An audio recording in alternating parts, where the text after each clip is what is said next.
Welcome to Kenton's videos. Enjoy the video. You need a validated external blood pressure cuff that pairs with your iPhone and Apple Watch app.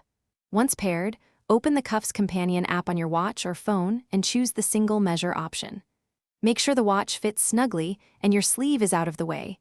This prevents compression artifacts. Sit upright with feet flat and back supported.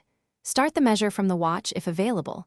Otherwise, trigger it from the phone and watch for confirmation, so the system records the reading correctly. Once inflation begins, remain perfectly still and silent because any motion disrupts the oscillometric algorithm and yields incorrect numbers. Make sure your forearm is supported on a flat surface so the cuff sits at heart level.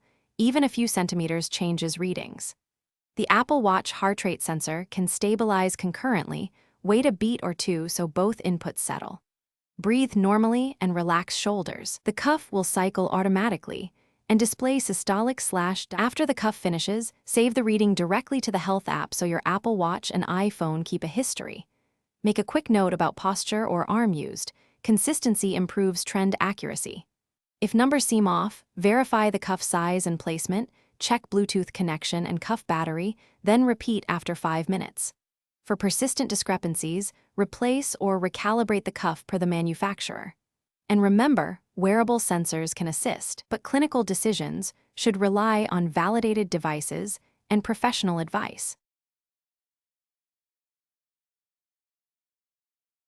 Thanks for watching. Consider subscribing if we helped you.